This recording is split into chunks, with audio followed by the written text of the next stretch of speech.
Fala galera, bem-vindos a mais um Occultcast. Eu sou o Gigim, do portal imperiumfortuna.com e hiatosnegros.com.br, e nessa semana estamos tendo um terceiro podcast, porém não é nenhum evento especial nem nada do tipo, é simplesmente porque tivemos algum probleminha com a criação do conteúdo de texto. Então vamos dizer que esse seria um podcast só para tampar o buraco. Então ele não vai ser tão longo e o assunto dele não vai ser tão complicado, mas é inclusive uma das curiosidades que eu tenho tido ultimamente. Quando eu digo ultimamente, é esses últimos 3 anos, que eu tenho visto, bastante podcast, etc. E eu tenho visto a galera de sempre falando das coisas de sempre. Sempre temos muito sobre evocação, temos muito sobre meditação, uma galera maluca falando de guerras mágicas, tivemos bastante satanismo e etc. E a galera fala muito disso e muitas coisas estão meio que sumidas. Por exemplo, o Wicca, fala-se muito pouco sobre o Wicca hoje em dia. E aí eu tava pensando num assunto que na minha época, quando eu comecei a estudar lá pros meus 19 anos, etc., e era muito que base do estudo quando você ia iniciar no ocultismo, e hoje em dia eu não vejo tanto a galera explicando, que é a magia sexual, certo? Ou magia tântrica. Lembrando que, vamos colocar assim, a magia tântrica ela veio antes de Cristo e a magia sexual veio depois de Cristo, vamos botar assim. Então o que acontece? A magia sexual, tanto se fala dela, todo mundo já ouviu falar dela. O Aleister Crowley deixou ela famosa e vulgar, posso dizer assim, por conta não dos rituais dele. Os rituais dele não são tão vulgares, mas da forma como ele apresentou isso para a sociedade, ou melhor, até como ele se apresentou, deu uma certa banalidade e vulgaridade para a magia sexual, da OTO. Mas vamos ser sinceros, a magia sexual é velha pra cacete, certo? Eu tava dando umas estudadas há uns anos atrás e, cara, acho que vai de mais de, 3.000 antes de Cristo, ou 300, deve ser 3.000. Os chineses já praticavam a alquimia sexual deles, os hindus já praticavam o tantra. Então a magia sexual não é novidade, certo? Pra galera do Oriente, nunca foi novidade. Mas pra gente, do Ocidente, ela veio realmente depois de Cristo. Ela veio com base em viagens que os ocidentais faziam para o Oriente e encontravam documentos muito antigos. Então eles traziam pequenas partes desses documentos, principalmente da Índia, certo? E aí então eles criavam a magia sexual, que é retalhada, E por que ela é retalhada? Ela pega muitas técnicas que vêm do Tibete, ela pega técnicas que vêm da China, ela pega técnicas que vêm da Índia e Egito e vários outros lugares, e ela tenta juntar tudo isso num conceito meio greco-romano, sacou? O que é muito estranho. Por quê? Você pega uma coisa que já existia, que já tinha uma cultura, que já tinha um andamento e já tinha todo um simbolismo baseado numa mitologia específica, só que para que você possa vender aquilo na sua banquinha do lado ocidental do mundo, você é obrigado a adaptar aquilo à sua mitologia, à sua cultura. Então a magia sexual em si, a que a gente conhece, ela é assim.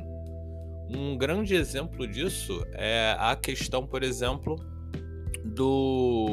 da sexualidade na magia sexual, ou do gênero, como dizem hoje em dia, que seria você ter um gênero masculino, um gênero feminino e ter um gênero neutro, O que seria isso? Na magia sexual sempre foi trabalhado, certo? Essa questão de alfaísmo, betaísmo, gamaísmo, deltaísmo, epsilonismo, que é o que eles chamam, do nosso lado ocidental, onde você teria, no caso, vamos botar aí, que a gente tem o alfaísmo E o betaísmo, que seria basicamente a magia sexual solitária. Ou seja, é o cara lá e a mulher lá utilizando dele mesmo, certo? Para fazer alguma prática de magia sexual. Então, legal. Então, masturbação nunca foi algo que a magia sexual falava mal. Ao contrário do que um Velho Testamento aí que a gente conhece dizia, certo? A gente tem o gamaísmo, que aí já seria a magia sexual utilizada por um casal padrão, né? Um casal cristão, uma mulher, um cara, os dois praticando magia sexual, e com isso eles já vão para o inferno, porque praticar magia, né, de acordo com o cristianismo, a gente vai para o inferno, certo?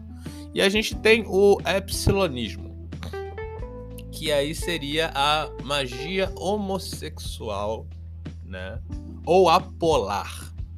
Então, já era tido com práticas específicas para isso a magia homossexual. Porém, temos uma coisa a levantar nesse aspecto. A magia homossexual ou apolar, principalmente no estudo de conteúdo hindu, ou seja, do Tantra, eles não citam o relacionamento entre uma mulher e outra mulher, certo? Eles sempre citam o relacionamento de homem com homem, pelo fato de que, para que haja um ritual de magia sexual, seja ela no gamaísmo ou no epsilonismo, tem que haver penetração. O que acontece antes, as nossas queridas e amadas preliminares, não é considerado um ato sexual no tantrismo. É considerado, sim, um estímulo para que você atinja Kundalini, o orgasmo e etc. do tipo. Então, duas mulheres que estão lá fazendo um ato sexual, eu não sei como é que é, porque eu nunca vi em filme, nunca vi em lugar nenhum, acredito eu que não haja a penetração com nada artificial. Então, o epsilonismo não engloba, certo, o sexo entre duas mulheres. É tido como, sei lá, magia solitária, né? Porque como não tem a penetração, o ato não é finalizado. Lembrando que não é minha opinião, tá? Eu tô falando isso baseado em livros, certo? Sobre Tantra e magia sexual. E isso, em momento algum, diminui, né, a posição da mulher homossexual dentro da magia sexual, certo? Porque qual é o intuito da magia sexual? O intuito da magia sexual é manipular o eu, ou self, como o Freud dizia. Acho que era o Freud que usava self. Não sei se era o Freud ou se era o Jung. Mas é manipular o self, o eu, né? Para que você consiga controlar o seu corpo físico, para então você atingir um orgasmo que vai ser tão incrível e tão absoluto que você vai conseguir controlar a realidade, certo? A magia sexual, ela tem esse conceito, e é por conta disso que algumas ordens grandes, como a OTO, por exemplo, a OTO é sempre citada nesse caso, né? A ordem telemita, etc. Ela é sempre citada como uma ordem originalmente sexual, de magia sexual, certo? O sistema sexual é muito intrínseco nela. E a gente tem a Golden Dawn, né, que nós sabemos que foi uma reformulação que o Aleister Crowley fez, e ela também tem uma base sexual absurda, né? E a gente pode dizer que deu certo para eles, eles estão aí até hoje, etc. A gente não vê eles pedindo esmola. Então, o que rola? Então, por conta disso, né, só deixando bem claro, já que hoje em dia a galera tá muito polarizada, vamos botar assim, homem com homem funciona, mulher com mulher funciona, homem com mulher funciona, homem sozinho funciona, mulher sozinha funciona, e no caso do betaísmo, para quem reparou, tem dois, né, solitários. No betaísmo é pessoa com corpo astral. Com um corpo astral, não com o próprio, tá? Com outro corpo astral. Então é meio esquisito, seria meio que transar com Gasparzinho. Mas ainda assim é divertido. E lembrando, gente, que vocês devem estar reparando que eu tô citando vários pedaços sobre magia sexual, porque quando eu comecei a dar uma estudada, uma relembrada aqui, eu peguei uns 4 livros, né, e comecei a ler eles aqui na madrugada. E, cara, é muito assunto pra falar, é muito conteúdo pra falar. Então, por conta disso, eu tô dando essa introduçãozinha pra galera lembrar que magia sexual existe e que, apesar dela ter sido um pouco vulgarizada, né, lá naquela época do Crowley, ela é absurdamente funcional, certo? A magia sexual, ela tem uma utilidade que qualquer pessoa consegue. A prática dela é uma prática que, ao contrário de muitas outras, ela pode ser agradável, né, para um iniciado ou iniciante, vamos colocar assim. E as pessoas falam muito pouco dela. E eu até entendo o fato da galera falar muito pouco dela, principalmente galera de TikTok, YouTube, etc., por causa do algoritmo. Você não pode falar de magia sexual abertamente no YouTube ou num TikTok e etc., no Instagram, porque é conteúdo sexual. E na internet, quando você fala de conteúdo sexual, automaticamente vão te colocar dentro do balaio do Pornhub, do Xvideos e de esses outros sites aí que eu não acesso. Então o que que rola?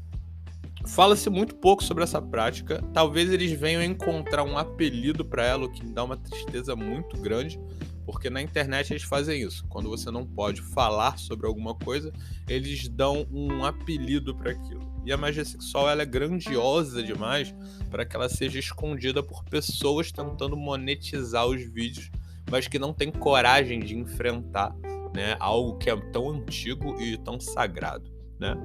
Então, por conta disso, alguns pontos eu vou levantar em vídeos futuros. Não sei se eu vou fazer em sequência, porque fica muito cansativo, tanto para mim quanto para vocês ouvirem sempre sobre o mesmo assunto. Mas a gente tá falando de sexo. E sexo é maneiro pra caralho de falar. E um ponto que eu acho interessante, que é o que eu quero citar hoje, bem por alto, né? Que as pessoas, elas sempre perguntam muito, né? Principalmente a galera mais jovem, depois que faz seus 18 anos, eles ficam perguntando se alguém pode fazer a iniciação delas, né? E o que é a iniciação e quanto cobra para fazer a iniciação. E é interessante porque quando a gente pensa em iniciação, a gente imagina que a gente vai entrar para um clubinho. E realmente existem as iniciações em ordens. Você só faz parte de uma ordem depois que você é iniciado naquela ordem. E uma ordem nada mais é do que um clubinho social, certo? Que tem lá os seus conceitos que eles defendem. E você, ao entrar nessa ordem, você começa a defender também aqueles conceitos. Então, como eu estava citando, a gente tem a OTO, a gente tem a Golden Dawn, a gente tem a maçonaria, a gente tem Cruz Caveira, a gente tem Rosa Cruz. São ordens, são clubes, entendeu? Clubes de cavalheiros, que agora também tem damas, certo? Só que na magia, a iniciação é outra coisa, certo? Então a gente tem sim uma iniciação no druidismo, a gente tem uma iniciação na Wicca, a gente tem uma iniciação no satanismo, certo? Que é onde você aceita aquela nova realidade para você. E por conta disso, nós encontramos com o tempo vários rituais de auto-iniciação. E as pessoas raramente falam disso. Sabe por que as pessoas raramente falam disso? Os grandes autores, os pequenos autores, vamos botar assim, de podcast, de vídeo.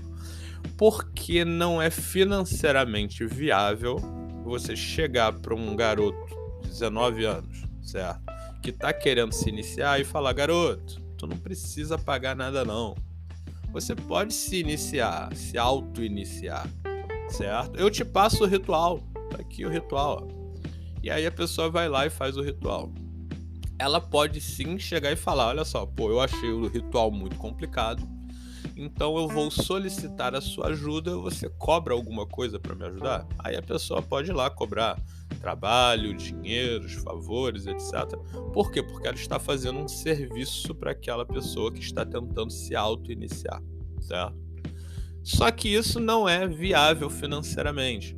Então, os criadores de conteúdo, ou os influencers, eles preferem 1000 vezes esconder das pessoas que a auto-iniciação existe e simplesmente chegar e falar: olha, isso não existe, mas existe a iniciação e eu faço e eu cobro R$500, R$1.000, R$2.000, depende do tipo de iniciação. Porque depende do tipo de iniciação. Uma iniciação mágica e não numa ordem, depende da ordem também, eu não vou poder dizer que é igual. Ela pode demorar muito tempo. Você tem que entender que uma iniciação, você está abrindo mão do que você era antes de começar a ser curioso com alguma coisa. E você se torna uma nova coisa. A sua mente muda, o seu conceito de mundo muda, o conceito de que você observa, como você se auto-observa, muda. Então uma iniciação não é uma coisa que, vamos marcar lá 6 da tarde, até meia-noite a gente finalizou a tua iniciação. Não é assim que acontece. A iniciação é parecido com o conceito religioso, quando uma pessoa, por exemplo, aceita Jesus, certo? Vamos botar um ateu que conheceu a Bíblia, apesar de que acho que todo ateu conhece a Bíblia, né? E aí ele começou a gostar daquilo, ele começou a ir nos cultos, ele começou a orar para Cristo, ele começou a fazer oferenda para Cristo, ele começou a conversar com Cristo, então no final ele vai lá e se batiza cristão e ganha um nome cristão, certo? Isso é uma iniciação cristã, e tu vê que não é um negócio que tu faz de um dia pro outro. A iniciação em qualquer outra linha mágica também vai ser assim. Então é por isso que se fala muito pouco disso, porque uma pessoa ela pode fazer a sua auto-iniciação de graça, saca? E na magia sexual? Existe auto-iniciação na magia sexual? Cara, isso que é o mais assustador. Existe. A magia sexual, ao contrário do que as pessoas imaginam, ela não é somente um exercício que pode ser praticado. A magia sexual, ela pode ser tida como um culto em si, como uma forma de vida em si que a pessoa vai aprender quando é novo e vai levar e estudar até o resto da vida e vai praticar e continuar estudando até o final, porque é muito conteúdo para ela conseguir dominar uma vida inteira. Então a magia sexual em si não é somente, vou fazer um ritual. Não, cara, a magia sexual é um conceito de vida e de visão do mundo totalmente diferente do que você normalmente via antes, certo? E é onde incluem várias coisas que as pessoas hoje em dia abominam e estão deixando um pouquinho de abominar com a modernização. No caso, por exemplo, o sexo entre pessoas do mesmo sexo, que era algo abominável por causa dos velhos testamentos e também dos novos, né? E agora já não está sendo algo tão bizarro assim, não em todo lugar, né? Porque a gente sabe que em alguns outros lugares ainda está bem bizarro. Então existe a auto-iniciação na magia sexual, onde você vai ativar os seus 3 As, né, que eles chamam, que é o seu anjo, o seu...